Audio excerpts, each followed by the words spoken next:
Wow, this week has been terrible, especially if you're a gamer. This past week has been like 9/11. Only worse. Pardon the decor, by the way. I just moved into my new apartment, which you may notice has a slight echo. Also, I don't have my normal green screen, and the one that I do have is a total piece of shit, so I don't want to use it. So this is going to be the format for the next few videos on this channel. Anyways, I want you to imagine the ultimate lived experience. And no, I'm not talking about Fortnite. I'm talking about making millions of dollars doing nothing but simply live streaming yourself to thousands of children who are spoon feeding you fistfuls of cash from their parents' credit card. Now, I know what you're thinking, you know, I'm not cut out for live streaming. I'm fucking retarded and I don't have any redeemable qualities or talent. Well, I have good news for you. Those things don't matter. It's already unfathomable to see so many boring losers manage to make millions of dollars doing fuck all in front of their computer screens. But it's even more unfathomable that so many of those same knuckle draggers manage to throw it all away for some underage pussy. Call me a contrarian, but I don't care too much for children, especially when it comes to, you know, having sex. I don't understand the appeal of minors. They're really stupid and they're annoying as fuck. That paired with the fact that they legally cannot consent to sexual activity would make you think that most people with a lot to lose, you know, wouldn't try to fuck them. But according to people like Dr. Disrespect, that underage pussy is too much to pass up. I guess I'll have to take his word for it because I do not want to go to jail. And also, ew. Dr. Disrespect is a live streamer well known for his eccentric characteristics and personality, paired together with what are pretty respectable skills in the video games he plays. Dr. Disrespect was at one point one of Twitch's most popular streamers, pulling in tens of thousands of views on his live streams. And you know, I gotta give credit where credit is due. The doc doesn't fall into the description that I mentioned earlier. He wasn't some boring milquetoast loser who fell into success with live streaming. His streams were performances. He was constantly entertaining his audience, and he deserved the praise he got. He even won the Streamer of the Year award in 2017 over Ice Poseidon, and if you were on Twitch in 2017, Ice Poseidon was like the king of live streaming, so that really speaks to how massive the doc was. But mysteriously, one day in 2020, one of Twitch's biggest live streamers was banned. No one knew why. Twitch wouldn't say anything, and neither would Doc. And it became one of the biggest mysteries on the internet. Why was Dr. Disrespect banned from Twitch? Little did we know at the time it was because Doc was using Twitch's messaging system to have inappropriate conversations with a minor. And in hindsight, it's pretty fucking obvious that's what it was, because I mean, why else would this shit happen? Obviously, Twitch wouldn't ban him for no reason, and if they did, I can't imagine Doc wouldn't say something about it. This entire situation has been a huge mystery for a while now, and one of the strangest parts about it was how no one had anything to say. Not only did Twitch not give us an explanation, but the Doc didn't even seem to care that much. But Dr. Disrespect is no stranger to controversy. Despite playing a character for the entirety of his internet existence, his real-life inability to just chill the fuck out manages to break the immersion every once in a while. The most infamous example of this is the time that he cheated on his wife. This information was made public by him for some reason. As to why he felt the need to go live and admit to fucking a woman that wasn't his wife is personally beyond me. I mean, that is the definition of too much information that no one asked for and only harms him and his family. And despite him and his wife working things out, this would become a meme that would follow him forever. People would stream snipe him with usernames that say stuff like Dr. Disrespects his wife and shit like that. GGSNSD, thank you for the $10. It's knock knock, who's there? The doc coming into another woman. And overall, I'm glad that he decided to overshare about what holes he's putting his cock in, because some good memes came out of it. And at the end of the day, that's all I really care about. I don't give a fuck about his wife or her feelings, nor the feelings of his children, because making fun of the situation is way more enjoyable than showing empathy towards it. While we're on the subject of cocks, he also got into some hot water for live streaming inside of a bathroom at TwitchCon. Like, literally filming strangers pissing with their cocks out, and also their balls out maybe as well. You gotta respect his stupidity just a little bit.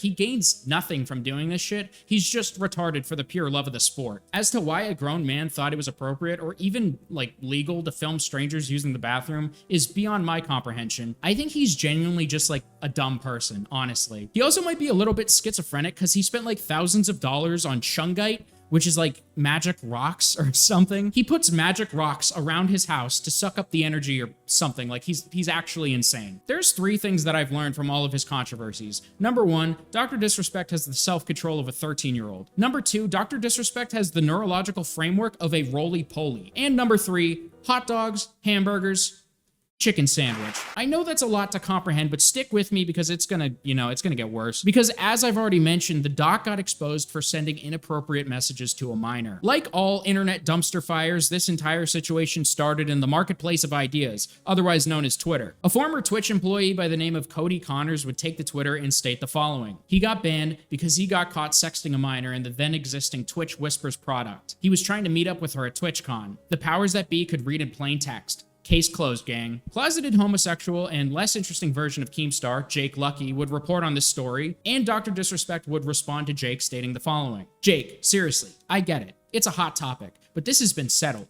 No wrongdoing was acknowledged, and they paid out the whole contract. And as soon as I saw this response, I knew that just all of the allegations were true. If somebody made allegations that I sexted a minor, I would just say, no, I didn't, because that's the truth. I wouldn't say no wrongdoing was acknowledged. That sounds like a rhetorical trick and a way to dismiss the allegations without lying nor telling the full truth. It's a very clear, manipulative way to describe the situation, especially with the information that we would find out later. The doc would make his first public statement on the situation saying, listen, I'm obviously tied to legal obligations from the settlement with Twitch, but I just need to say what I can say since this is the fucking internet.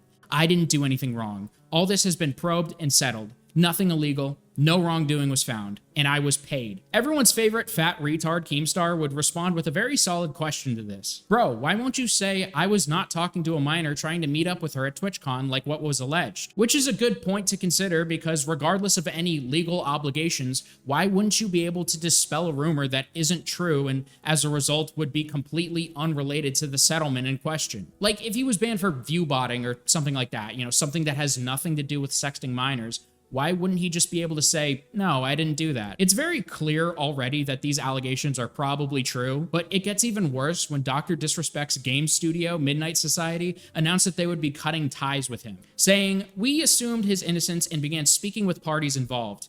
In order to maintain our principles and standards as a studio and individuals, we needed to act. For this reason, we are terminating our relationship with Dr. Disrespect immediately. So they did an investigation into the situation and decided that with what they learned, that they are better off removing Doc from the company, which means that whatever they found was bad enough to cut ties with essentially the main financial backer for the project. Now, why would they do that unless he's actually guilty? But the cherry on the sundae is when Doc himself officially responds. This is a massive response that I'm not going to waste your time reading through, but an important part of the response is this. Were there Twitch Whisper messages with an individual minor back in 2017? The answer is yes. Were there real intentions behind these messages? The answer is absolutely not. These were casual, mutual conversations that sometimes leaned too much in the direction of being inappropriate, but nothing more. Nothing illegal happened, no pictures were shared, no crimes were committed. I never even met the individual. And if you think he can't possibly downplay the severity of his actions any more than he already has, he then goes on to say this, I'm no fucking predator or blah blah blah. Are you kidding me? Anyone that truly knows me fucking knows where I stand on those things with those types of people. Fuck that. That's a different level of disgust that I fucking hate even hearing about. Don't be labeling me as the worst of the worst with your exaggerations. Get the fuck out of here with that shit. Now look, was there an individual pile of shit that I picked up with my bare hands and shoved in my mouth? Yes. But people are calling me a shit eater? Get out of here with that. So let's just make it very clear. Dr. Disrespect admittedly had inappropriate conversations with a minor when he was 35 years old. The exact age of the minor is unknown, but that's kind of irrelevant. I'd assume they're probably older than 16 as the age of consent in a handful of states is 16 and he claims he didn't do anything illegal and no crimes were committed, which yes, if it's not illegal then no crime was committed. But I live in Texas and the age of consent here is 17. I just moved from Rhode Island and the age of consent there is 16, but I never even considered dating or doing anything with a 16 or 17-year-old because it feels wrong even if it is legal. Most people feel this way, by the way. In fact, the older you get, you probably wouldn't even want to date somebody under 20. Personally, I'm at the point in my life where I wouldn't even date anyone under 21 because you guys are fucking stupid. Dr. Disrespect claimed in an earlier tweet that he did nothing wrong, but he clearly did. I think he believes that since it's legal that it's okay and that he didn't do anything wrong. And that's under the charitable assumption that maybe he was talking to a minor that was 16 or 17 in a state that allows it. But a weird aspect of this whole situation is how many people are defending Doc on this situation. Pokimane and Valkyrie, two female streamers, would take to Twitter and make brief comments of disapproval about the whole Dr. Disrespect situation. game. And then everyone's favorite cuck, Sneeko, got butthurt and responded with this. Western culture is hilarious. If someone texts a girl 17 years and 11 months old, he gets jumped by the whole industry. But if that girl waits one more month to sell her body on OnlyFans, she is celebrated by that same industry for being an independent queen. Clown world. No one does that, Sneeko. You are fucking delusional. Didn't Bad Baby do the same thing and everyone was collectively weirded out by it? Like, what planet are you on right now? Actually, now that I think about it, isn't getting barely legal girls into sex work how your good buddy Andrew Tate made his fortune? You know what, maybe you're right, Sneeko. Maybe it's more common than I give credit for. Because from what I understand, you and all your followers love it. I just want to remind you that Sneeko is one of those protect the kids grifting virtue signalers, you know, like the people who are transphobic and they try to justify it by claiming they care about kids. Sneeko hangs out with John Zerka, who brags about fucking 16-year-olds. Not to mention, Sneeko gave the movie Cuties a glowing 5-star review, so it's no surprise that he's trying to justify sexting a minor. I also don't know where he gets the idea that the girl is like 17 and 11 months old. Like, yeah, is that better than sexting a 14-year-old? Obviously, of course, but why are you even defending it in the first place? He also makes this weird point about how Pokimane makes softcore porn for 13-year-olds. Pokimane pretty much does softcore porn for 14-year-old boys. Her audience is 95% men who are jerking off the entire stream. Boogie.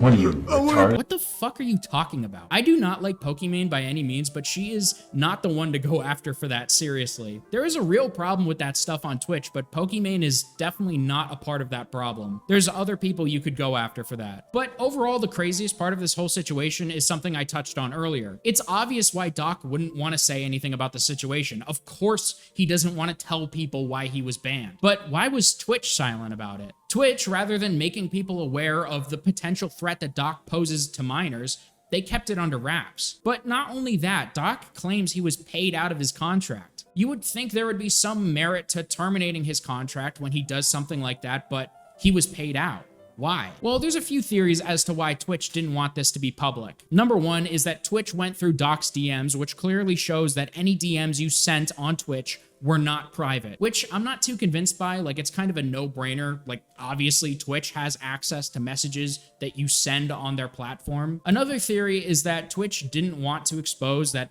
essentially their biggest streamer was using their platform to prey on minors, which I think is definitely a factor. Like, there's no way they didn't consider that when deciding how to handle the situation. There's also the possibility that they were trying to protect the victim, which, you know, just doesn't make any sense because it's very possible that saying nothing at all could put people at more risk. So it kind of defeats the purpose. I personally don't think any massive corporation does anything without putting themselves and their ability to thrive first. I don't think they value the safety of minors, or anyone for that matter, over their profitability. So I have a hard time believing that this was kept under wraps for any reason other than protecting their image and reputation. But I'm curious what you guys think. Like, do you think that the doc should get a second chance, or do you think he's even going to get a second chance at all? And I'm also curious what you guys think this does for the future of Twitch, because they've been dealing with a lot of controversy these past few years, and this might be their biggest scandal yet. But that's all I have for today. Expect more uploads coming soon, and the green screen will probably come back eventually. But until then, make sure you smash that like button